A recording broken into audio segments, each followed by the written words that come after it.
Hello my friends, welcome or welcome back to my channel. My name is Novella. Today is Wednesday and that means a midweek check-in. I have been reading this wonderful book, Moonstone, The Boy Who Never Was by Sjón. I started reading Sweet Sickness by Patricia Highsmith. I finished Elias Grace by Margaret, Atwood, and I DNF'd The Green Man of Eshwood Hall by Kerr. Let's start with Moonstone. I am really ashamed that I haven't tried to read Sjón earlier.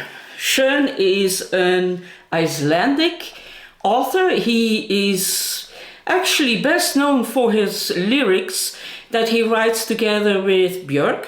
And then he's also an author, a poet, and apparently also a screenwriter, so a very busy man. This is my first book by Sjón, and this is Moonstone, The Boy Who Never Was. We start with the protagonist. He's 16 years old, and he lives on the edge of society, and he hustles and bustles to get some money. With that money, he goes to the local cinema every single day because he's fascinated by the silent movies. This is 1918, just before the end of the First World War. Now, with this as a main story in the background, there is the beginning of the Spanish flu in Reykjavik, and it kills an enormous amount of people. Reykjavik was a very busy and vibrant city, and after a couple of months, 2/3 of the Reykjavik population was killed by the Spanish flu. On top of that, there was also a volcano eruption in the neighborhood, so life was put on hold. And then at the end of the story, we fast forward 10 years later, and a lot will become clear then. Now, this is a brilliant book. I was really gripped by its sparse language and short sentences and beautiful tone of voice and sort of melancholy, and I was blown away by it. Sjón is Sjón from Travel Through Stories is a huge fan of this book, of Sjón in general, and this is he's right. This is absolutely a writer I want to discover more. So I'm really ashamed that I haven't tried him before. I have a couple of books of him, but I didn't get to it. And now I did, and I'm really happy, and you should too. Really, really good. Then I did a buddy read together with Miss Reads a Lot, Kevin Reads, Shelley Swearingen and Sonia, and we were buddy reading Margaret, Atwood, Elias Grace. This is my second novel that I read by Margaret Atwood.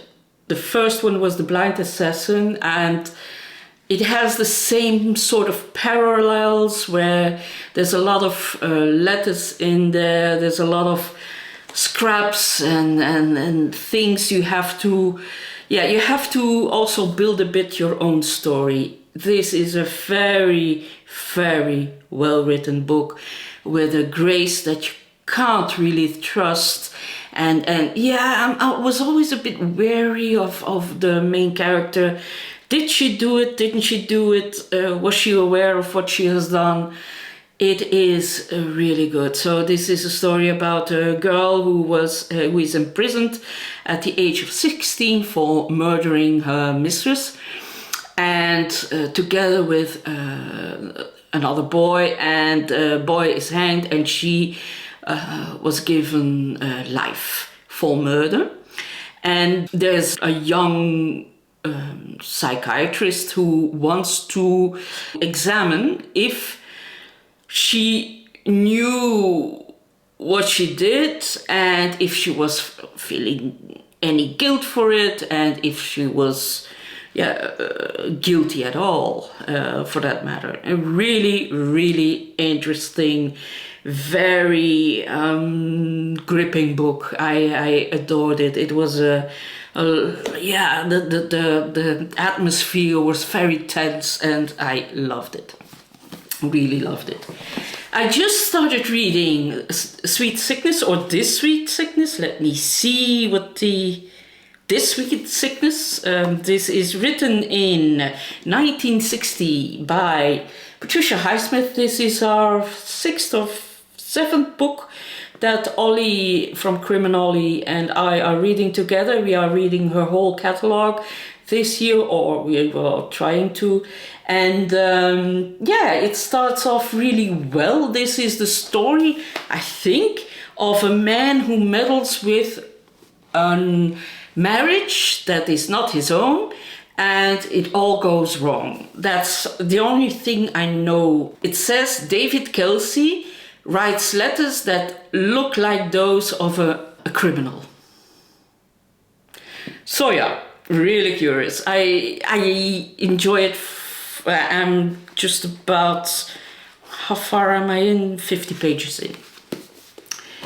And then the book that I really didn't like was The Green Man of Eshwood Hall by Jacob Kerr.